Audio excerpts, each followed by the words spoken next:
My friend, New Age spirituality is certainly sweeping the world like a forest fire being fed by a stormy wind. The winds of change are upon us. But what is this New Age spirituality? I don't knock it, but I'm wary of it.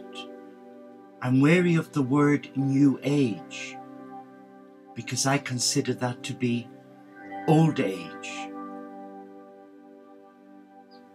What is New Age?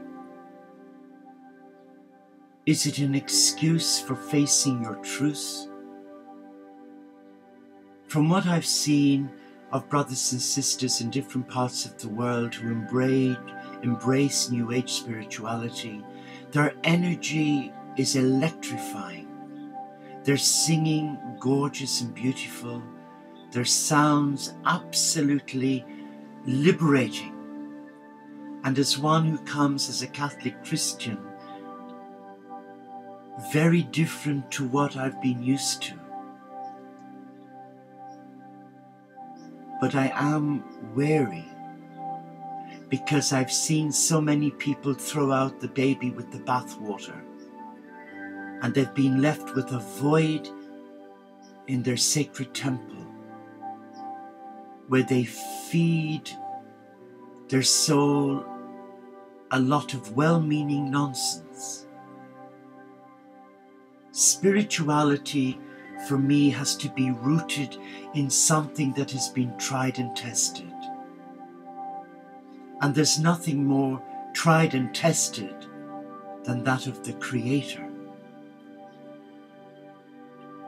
And I can understand why many Christians and non-Christians who are committed to the teachings of their sacred masters are somewhat skeptical and maybe fearful of the New Age spirituality sweeping the world stage, taking many of their members.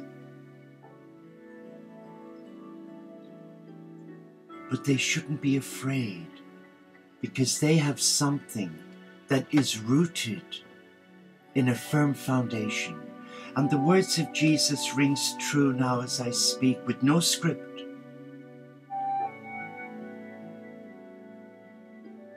Unless God builds the house, the laborers work in vain. Unless the divine spark lays the first cornerstone of our temple, then whatever we say or do really has no significance. And yet I can see why there is such excitement and many following the New Age concept, because many have been wounded souls, where they've come from established religious beliefs, where they dared to be different and incorporate some of their ideas into their daily worship. They tried sharing it with their pastors, their priests, their rabbis, their imams, and they were shown the door. So I can understand why they want to break free from the religions of the world and embrace a concept that frees them from ritual, from dogma, and from a sense of false piety.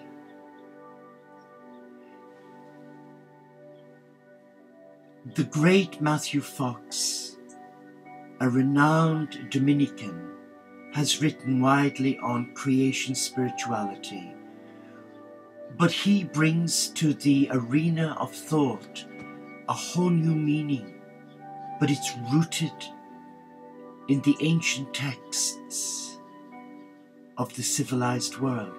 He shares with our hearts a love of a mother God, a father God, and Gaia, our earth mother. He brings to us a language about love, that has substance. It's not airy-fairy. It doesn't depend on how we're feeling today. And though Matthew paid the price for God's inspiration to his heart, like Jesus, he was crucified not on a cross, but by being publicly humiliated by his church. And a forgiving man that he is, he carried on to follow his heart. How do we today incorporate this New Age spirituality with the conventional spiritualities? I think the best way is to sit down and dialogue and have a willingness and an openness to at least be civil as a child of God. And if we say we love God,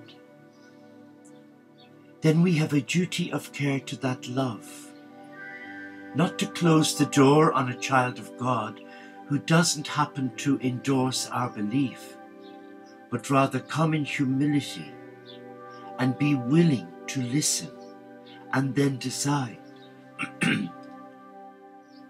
And don't we owe God that much? That rather sit on the fence in denial and throw out the baby with the bathwater, which is happening.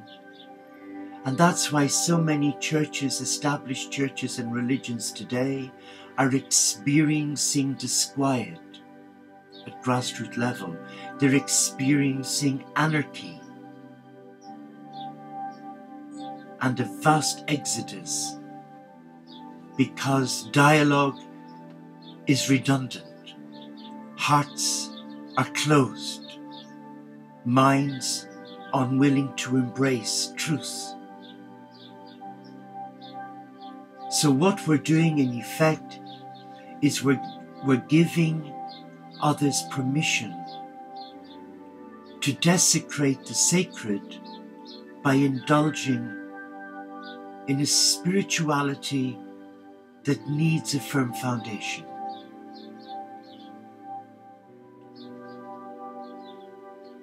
In a way, I can now see why Francis of Assisi and Jesus the Barefoot Galilean spoke to my heart in April 2008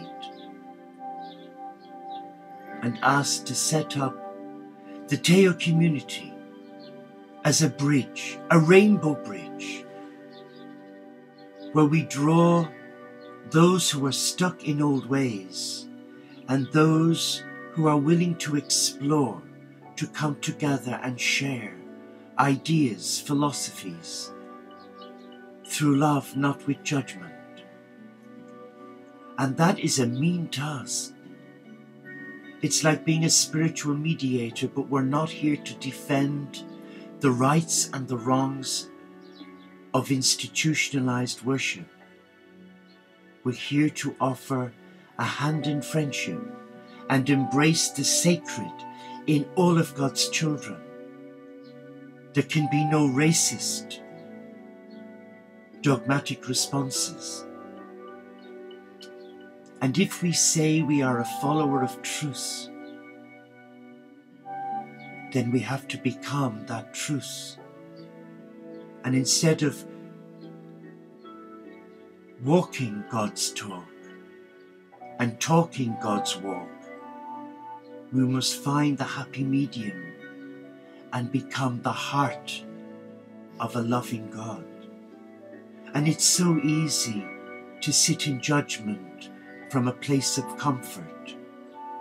But many of God's children today are being invited to step outside their religious family. Not to abandon God or the teachings, no, but to step outside and be willing to walk a simple path. And that's where I'm at.